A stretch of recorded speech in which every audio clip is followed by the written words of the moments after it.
Hello, I'm David DeCosmo. Welcome to ECTV Live. I'm joined by my co-host, Rusty Fender. Welcome, Rusty. Good to see you, David. The holiday festivities continue here on the program. We continue with all of the holiday programs, very special programs coming up, many of which are free of charge to the public. And Rick Hoffenberg joins us today. Rick is with Marywood University. And Rick, I actually had sought out somebody from the school when I realized on one of the upcoming calendar of events, I guess it was, I saw a concert at Marywood, and then another concert at Marywood, another concert at Marywood, and there were different groups performing the concert. So it looks as though you folks are ready for the holidays and ready to invite the audience in.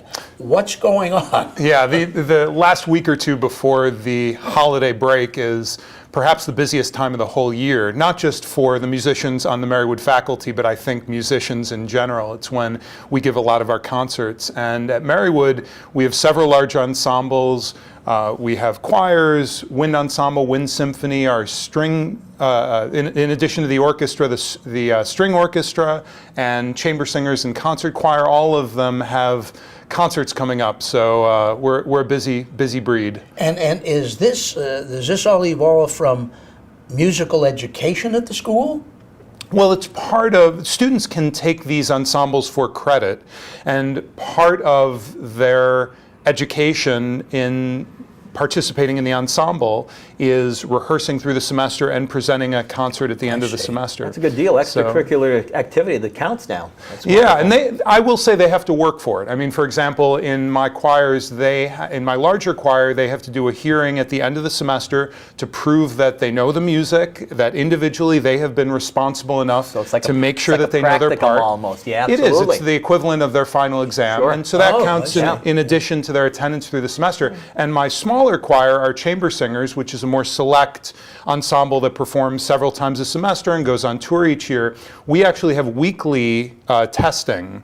They will be responsible for a piece each week, and one on a part, they will have to sing their part on the piece at the beginning of the rehearsal, and this factors into their grade. And so they know every week they have to be responsible for that piece and be able to sing their part well by themselves. That's a lot of work. No free ride there. No free ride. No free ride. It is not easy. And what is the schedule like for December? What's the first thing coming up, for instance? Well, this weekend our larger choir is doing something very special. I'm really excited about it. Every couple of years, we perform in the Marywood Rotunda, which is an architecturally and visually and acoustically gorgeous space. It's 2 stories. We have a choir of well over 100 singers who will form a 360-degree circle on the second floor of the rotunda, and the audience is on the first floor. So looking up from the audience's vantage point, they see all these singers in a complete circle, and you have the reverberance of the rotunda giving the most wonderful colors to the choral music. So we're going to do an all unaccompanied, all a cappella program this weekend, both Saturday and Sunday. And of course, the historic building, that was the only building in the days of Marywood College back in the 1930s. That's right, and housed the library and everything. Yeah, and since, of course, it has expanded. I actually have a sad memory there in a sense, and yet from it, I remember the acoustics that you spoke of, because I remember covering the funeral there for Governor Casey. Is that where he was? And the acoustics in there it's almost like one of those amphitheaters that you would see with the band shell, the curved shell this way, and the audience out there. Except in this case, it is 360. Yeah, they designed those things in those days too, because that was a public meeting place. So, I mean, that was perfect. You just didn't say, "Wow, this sounds great." Those were designed like that in those huge buildings of the day. Yeah. Absolutely, and it's miraculous. I mean, one person can speak, and it's like you're mic'd. Right. It's amazing. I tell students, prospective students who come visit the campus, if nobody's around, and these are generally music students I'm talking to, so I tell them, if nobody's around, just sing a little bit in the rotunda, and the sound is incredible. Bet. So. Now, there are, as we mentioned at the beginning, there are various performances on various dates, and we'll give you a link to find out which event is scheduled when. But it's and now your specialty is the choral. That's right. But there is, in addition to that, string or orchestration? Absolutely, and Sophie Till, who runs our string ensemble and string project, does such wonderful work. She has coming up, in addition to the string project, which is such a wonderful community organization that brings together youth from all over the area playing various string instruments, and she has multiple orchestras. It involves the music education students who serve as assistant conductors of the group. In addition to that huge organization, she's also running a recital at our Marian Chapel in which the individual string majors at Marywood will each perform. And then the Marywood Wind Symphony, conducted by Dr. David Romines, will be conducting a concert coming up as well. It'll actually be off campus, but we have it listed, the information listed on our website. And then the choral concerts as well. So we've plenty to entertain people if they're interested. Yeah, and I don't want to offend anyone with this question, and yet I think it's something that should be asked. The bulk of the presentation will be from students. And so there will be a certain number of people in the audience that would say, well, I'm not going to Broadway to see professional people that are paid a lot of money to sing or have an orchestra presentation. So what kind of quality am I going to get if I go over to Marywood to see any of these concerts? Fair question. That's a very fair question. Yeah. Well, our chamber singers, which just performed this past weekend, was one of 8 finalists across the whole country for the American Prize in Choral Music. So we're very proud of, and that's against conservatories and schools of music, and so we're very proud of the way that group stands up to comparison with other chamber choirs at other schools. And the larger choir, which is coming up this weekend, since 2010, every time the Northeast Pennsylvania Philharmonic, of course a fully professional orchestra, every time they have programmed a chorus and orchestra piece, a choral work, they have invited the Marywood Concert Choir. It used to be called the Campus Choir, now it's called the Concert Choir. They have invited that group to be a part of the chorus. So I think the fact that we're invited to perform with a fully professional orchestra and that our chamber choir has placed so well across the country, I think speaks well to how hard these students work, and when they challenge themselves and they really want to meet a goal, it's amazing what they can do. We've done with the chamber choir some of the most difficult repertoire written. We did last year Strauss Deutsche Motet. We've done the Schoenberg Friede auf Erden. For people who are choral musicians, they know these as some of the pinnacles of the choral repertoire. And with the larger choir, again the concert choir coming up this weekend, we've done Brahms Requiem, Poulenc Gloria, we've done some of the masterworks of Bach, and we did Mozart Requiem last year and Fauré Requiem, and the list goes on. They really achieve great things. So pretty good credentials, yeah. Yeah, and actually the first concert we did in the Marywood Rotunda was the Rachmaninoff Vespers, roughly 70-minute all a cappella piece in Church Slavonic, which is no small feat for any choir, and the choir did a marvelous job with it. So I'm really. The amazing thing with that too is you're talking about individuals that come from various ethnic backgrounds. Absolutely, and that whether we want to admit it or not, we all have an accent. Mm-hmm. And to reform that accent to a common spoken, and in this case singing, a Slovakian, yeah, absolutely. And you know what non-choral musicians might not realize is that singing in English is probably the most difficult language to sing in for the very reason you just raised, because we all come in with our own baggage, for lack of a better word. We all assume the pronunciation of English words that we know because it's our native language. But the problem is we all speak them slightly differently. So to try to get alignment with our native language, I have to be able to convince the choral singers to pronounce these words in a way that it might be unfamiliar to them. That's a great point. Whereas if you're if you're learning a foreign language, you're starting from a clean slate. You just tell them how it's pronounced. You try to get alignment of the vowels, and you're off and running. My very first job in radio, the station owner brought in a professor to, for want of another term, de-Hazeltonize us, so that we could say again instead of again. Right. So that, and I never thought of it from a musical standpoint. Just look at the way the vernacular, the English language is murdered. 9 out of 10 people don't say ing, including the news stations and newscasters. It's always going, bringing. We'll be back in a minute. It's coming back. You have to really go back to the basics and teach them. Can't remember the last time I had anybody say 11. Exactly, it's always 11. Yes, it's 11. yes. You're right. Is 11. So that's a great point from a musical point of view. Yeah. In order to get a good choral sound, you have to have everybody singing the words the same way. And that's not easy. And you find that English then is harder because of that. It really is. It really is, because people take English for granted. If you're learning French or Italian or German, they don't take it for granted. English they take for granted. So. That's pretty amazing. Now, given your credentials that you've cited, and very impressive, we can be pretty sure that they are pretty darn good.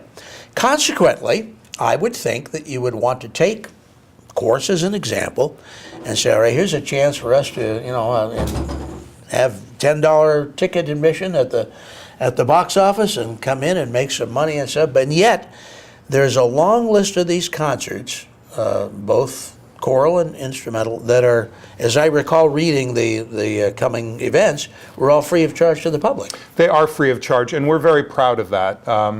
We want to share what we can bring to the musical world with as many people as possible, and we don't want cost to be a factor. So all of these concerts are free, and even when we offer concerts led by guest performers, guest ensembles, those are free as well. In February, very happy that we're going to be hosting the Singing Sergeants, the official chorus of the U.S. Air Force. They're going to be at Marywood doing a session with our chamber singers and then an evening concert. Oh, they are fantastic. They are fantastic. And we just had a master class with world-renowned opera singer Michael Chioldi at Covenant Presbyterian Church. He performed and he worked with some of our vocal music majors. And then in February, we're having another master class. Carol Ann Page, who's famous from both the opera stage and Broadway, she'll again be working with our students and performing herself. These are all free of charge. So, how are you able to bring these people in?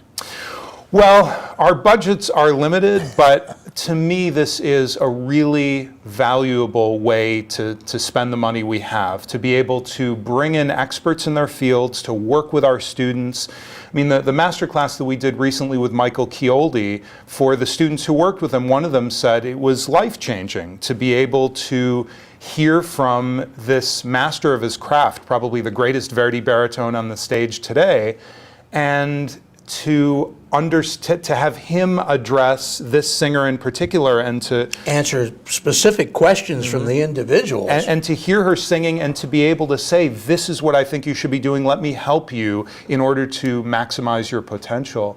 So, we certainly don't have limitless funds, but to be able to present these kind of concerts and these kind of master classes to the public, I think is a really good way to spend what money we have. How does the master class work? Is that like a one evening kind or a one day type of thing? What we do, and as I say, in February, I believe it's February 3rd, but please double check on the website in case I have the date wrong. It's, in this case, Carol Ann Page will be coming. She's an expert, unusually, she sort of started the crossover trend, one of the pioneers. She will be working with students both in classical repertoire and musical theater repertoire. Typically, the student will sing through a selection, and then she will offer advice, work with them, have them do a phrase, and say, well, why don't we try this?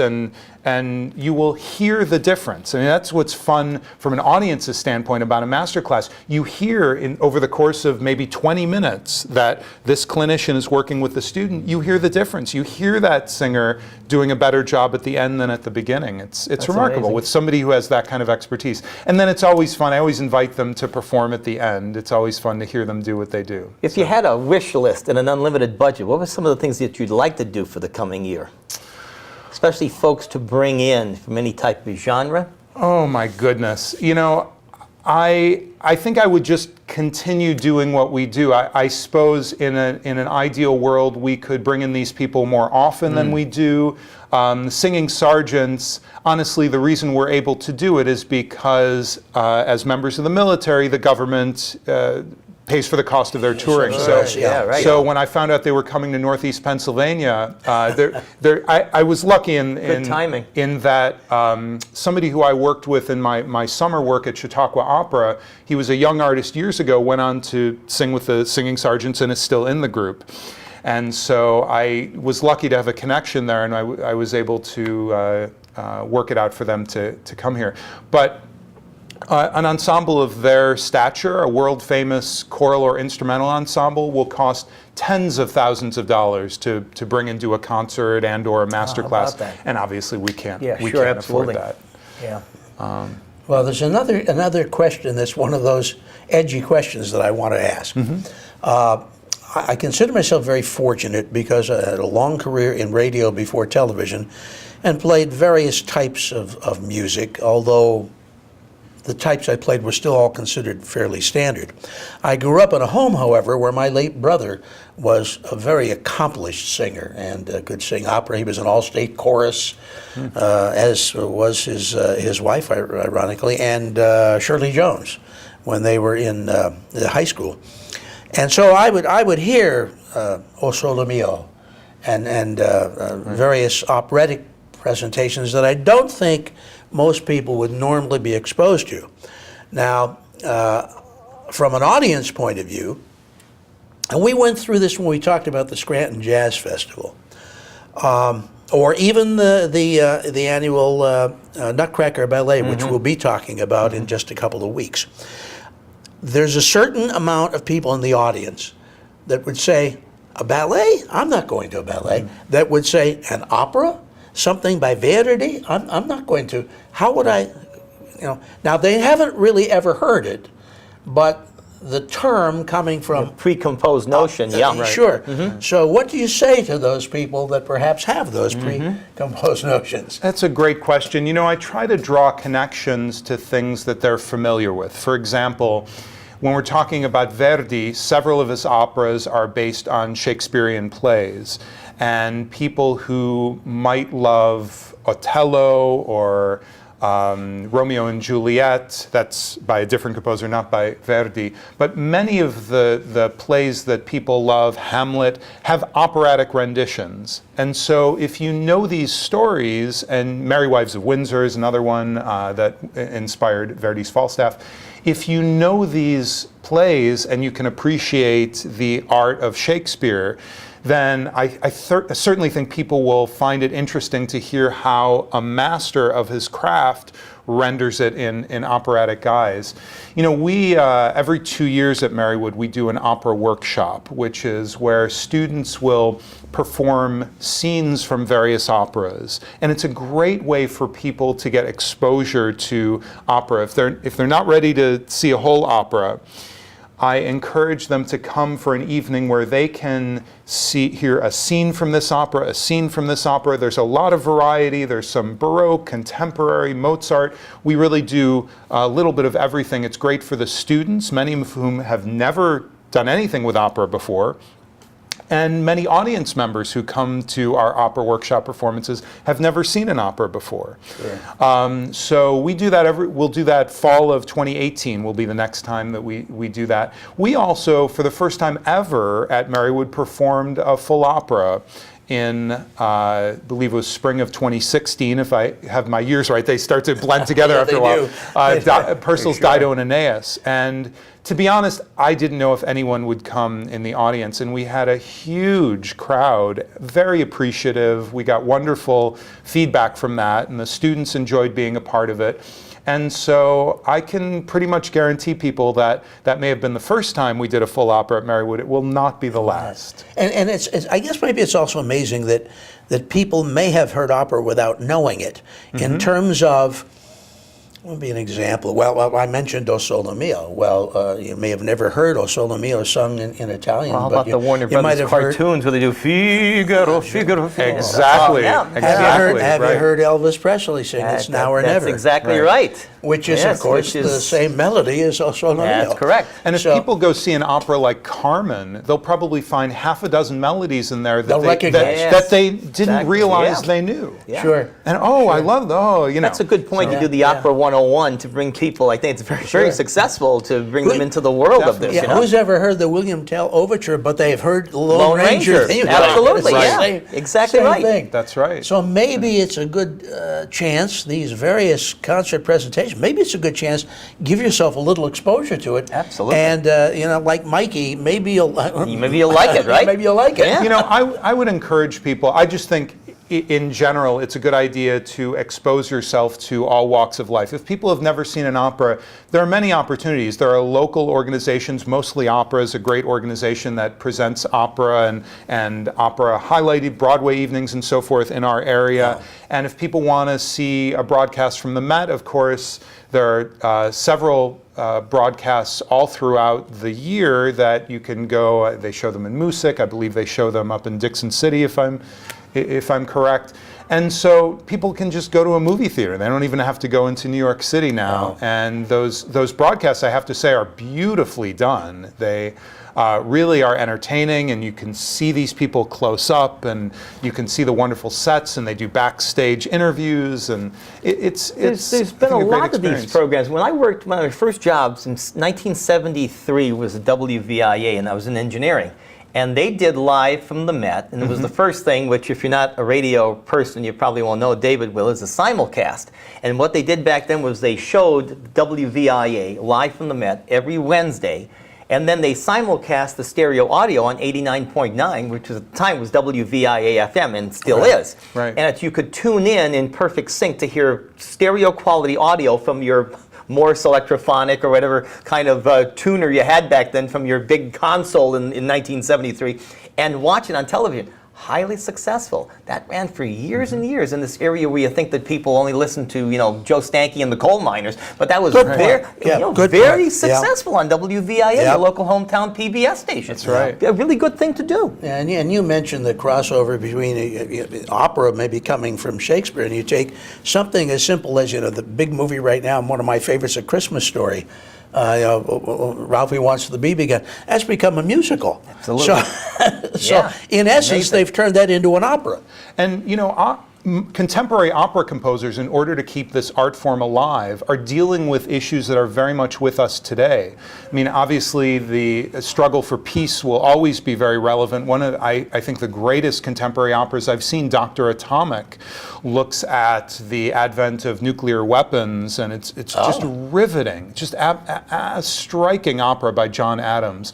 And many other examples. Chautauqua next summer, we're going to be doing an opera called As One that deals with a very cutting-edge topic, transsexuality. And it's actually an interesting concept. One character played by two singers, a male and a female, as the singer transitions. So, I think opera composers don't want it to be seen as a stodgy old art form stemming from the 1700s. Yeah, exactly. Yeah, written by composers from centuries past. They're really trying to keep it alive. Sure. But the fact that those names have survived since the 1700s also has to say something about their quality. Yeah, you're right. Sure, and who, no matter what kind of music venue you favor yourself, who hasn't heard of Enrico Caruso? Right. So there's got to be a reason for that. That's right. Yeah, it's not accidental. Good thing, Paul. And who knows, you may have an Enrico Caruso in your group. You never know. You never know. My summer work at Chautauqua, one of the things I love about working at Chautauqua Opera, it's a very competitive young artists program. Every year, about 900 singers audition for about 24 slots. And so each year, these are some of the most gifted young aspiring opera singers. And it is fun, I have to say, to go to the Met and see several of them on stage. And sure. some of them are having really wonderful careers. Yeah. So that's exciting. Yeah. Now, and going to back up for a second, there's something you mentioned. Some of the groups now, it isn't just students. That's right. You have community members as well? That's right. In our three, what we call the three major ensembles, they're the three ensembles that are required for Marywood majors in certain instruments. What I mean by that is, if you're a string major, you're required to be in orchestra. If you're a wind or percussion player, you're required to be in wind symphony. Right. If you're a vocal or keyboard major, you're required to be in concert choir. Logical, sure. Those three major ensembles all have their supposed town gown choirs. They have community members, faculty, staff. I actually love the fact that in the concert choir, I have 4 faculty members. My own dean sings in the concert choir. And in addition to that, we have community members with a vast array of choral experience. And what they do that's so valuable, in addition to their singing and their experience with this repertoire, they model for the students what it should be like to be a responsible, valuable member of this choir, how they should behave, how they should practice their music, how they should function as a member of a section. And so they are able to model as somebody with much more experience than the student. How valuable to have them there, and you don't have to grade the dean. No, I certainly won't. But I I give her an A plus every time. That's a high score all the time, I'm sure. Absolutely. Well, as we start to come down to our last closing minutes now, so the first thing coming up after this airing is the concert by the entire choir, and that is again in the Rotunda. The concert choir is in the Rotunda. That's this Saturday and Sunday. The time for those? So the Saturday night concert is 7:30, and the Sunday concert is 3 o'clock. No tickets required, no entrance fee. People should just come to the Rotunda, sit down in a chair, and enjoy the music. Now, as I said as we began the program, that's one of a series of presentations, actually many of them one night after another, that are going to be available at Marywood, and that are all free of charge to the public, as I recall. So if someone wants to find out when yours is going on, when the various vocal concerts are going on, when the various string concerts are being presented, what can they do to get the schedule and find out where, what building, what time, etc.? Right, so the best source of information is our website. If you go to marywood.edu, and you'll find there in the MTD stands for Music Theater Dance. So, so if you see on the website MTD, that's the Music Theater Dance Department, we post a list of upcoming events.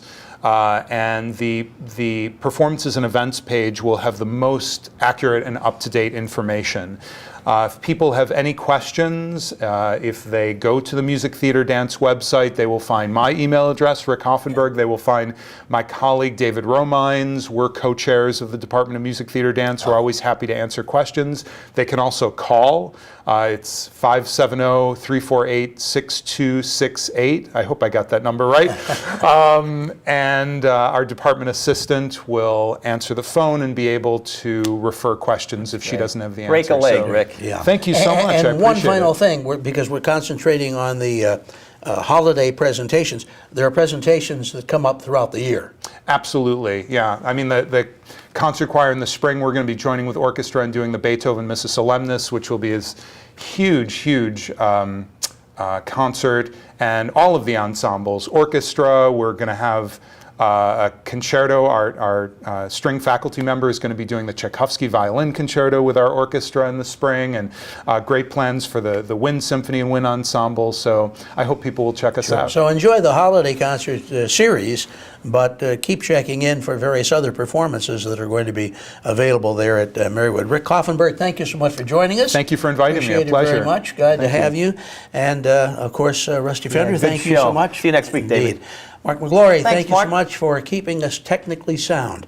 I'm David D. Cosmore for ECTV Live. Until we see you again next week, here's hoping all your news is good.